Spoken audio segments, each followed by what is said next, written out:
मोहित घराण्याची सून बनण्याचे स्वप्न बघत पण बघ म्हणता बघ अगं तुझाच वापर करून अगदी तांदळाच्या खड्याप्रमाणे तेही तुझ्या पोटच्या पोरात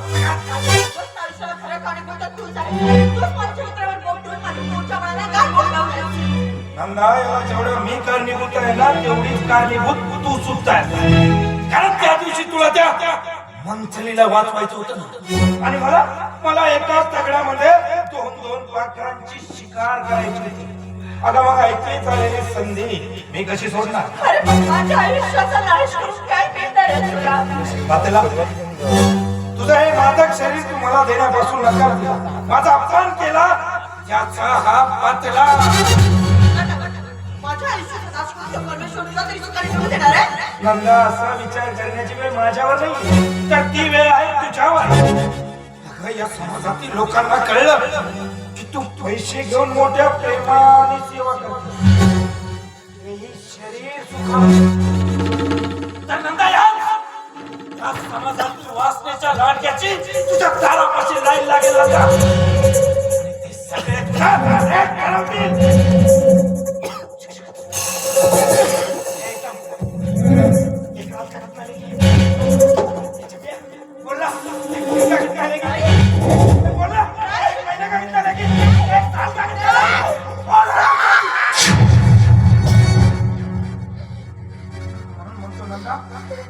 तू माझा ऐक ना, तुला माझी सेवा कर ना.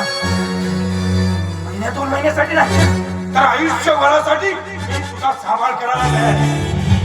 आणि हो या विम्यापेक्षा तर डबलने पैसे दे. पण या तुझ्या पोटच्या पोराला त्याच्या बापाचं नाव म्हणून मी माझं नाव दे.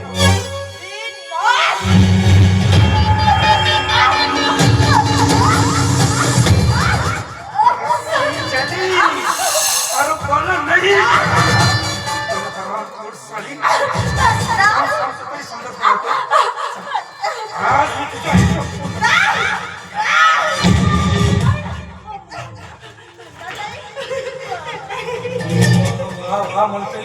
मुझे त्या दिवशी इच्छा असून तुला जीवन दान भेटलं, आज तुला वाचवायला आली.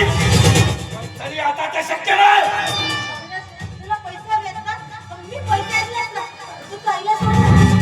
पैसे तर मी गेला पण या सालीला आज मी जिवंत सोडला. खबरदार काही केलंस तर सरळ पोलीस स्टेशनला जाईल ना. पोलीस स्टेशनची काय करायची?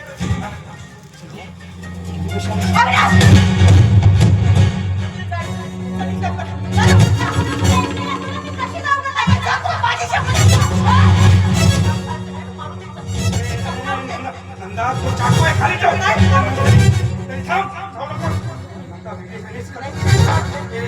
तू थांब.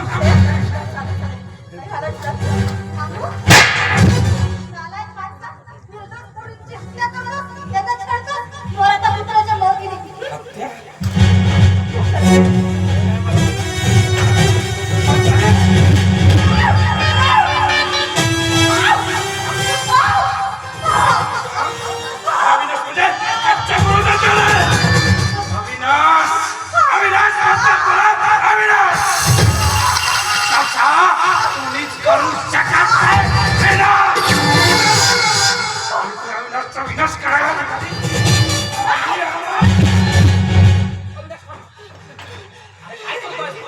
कशाला तिला मारतो ती आधीच मी काय विचारली काका माझ्या मस्तकाला आग पेटली सालीच्या तुकड्या तुकड्या तिला मारून कशाला जेलमध्ये जातो आजपर्यंत तुम्ही तुला कधी चुकीचा सल्ला दिला नाही. तू एक काम कर हा पुण्याचा काम माझ्या हातून तो टाकू माझ्याकडे मी करतोय हो मी मारतो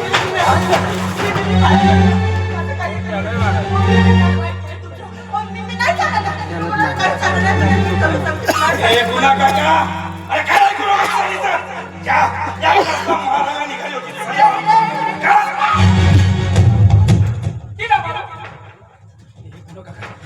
का पागल बिगल झाला का तू पागल झालो हरामखोरा पागल झालो अबे तुझ्या अंतत देवाने केव्हा घेऊन ठेवलाय तेही माझ्या हाती तू कसा काय वाचला हरामखोरा तर हिच्यासाठी मला का मारणार तू त्यासाठी तुला का मारणार माहिती आहे हरामखोरा तू कोण आहे हरामखोरा ती माझी मुख्य आहे तुला जिवंत सोडणार नाही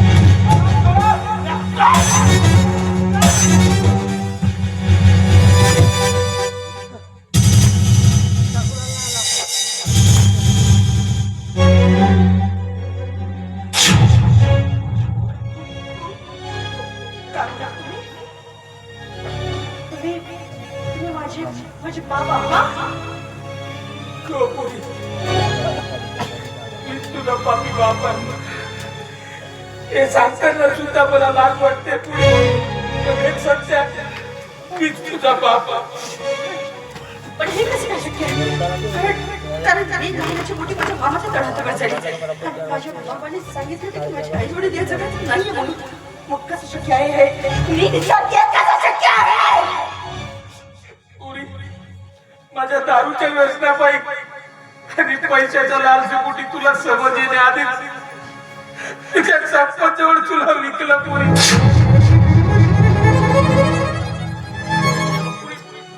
मी मान्य करतो की माझ्या हातून चुकी झाली पण माझ्या केलेल्या कृत्याचा मला पश्चाताप जातोय फक्त मला एकदा मारता फक्त एकदा मारता आणि बाबा म्हणून आवाज मग तुझ्या आयुष्यात परत कधी येणार नाही मी दूर निघू त्यात कधीच नाही येणार तुझ्या आयुष्यात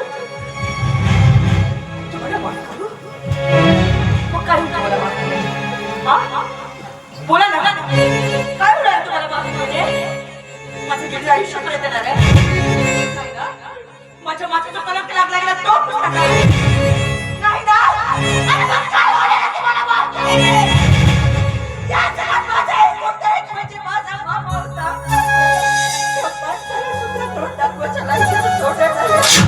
आणि आज ते मला माफी मागायला आला सगळ्यांना काय होणार तुम्हाला माफ केलेले बस हात जोडू तुमच्याकडे जायचं मला तुमचं तोंडे बघायचं नाहीये निघा याच्या आधी माझ्या हातून काहीतरी अजून कळेल तू निघून जा इथं निघून जा नजरेच्या आडवा सगळ्यात माझ्या नजरेच्या आडवा मला कोण असतं ते माझ्या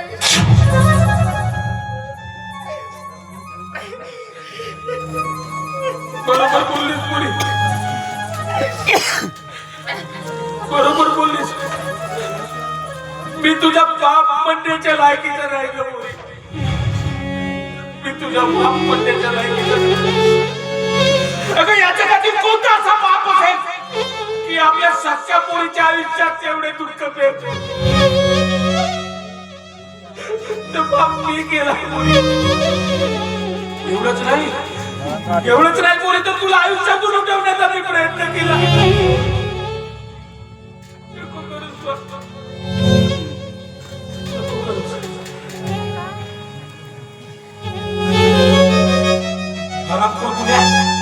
तुला तुझी चक्की पोरकी सुद्धा माफ करू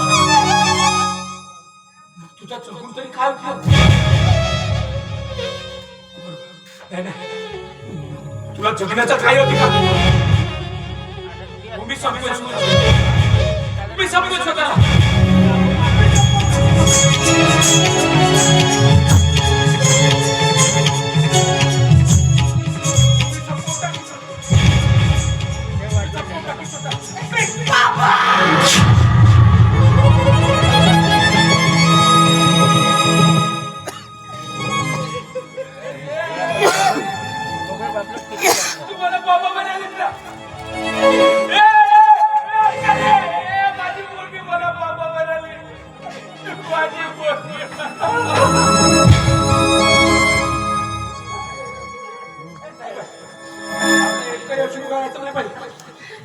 पेस उगाळायची मी तुला नाही मिळेल.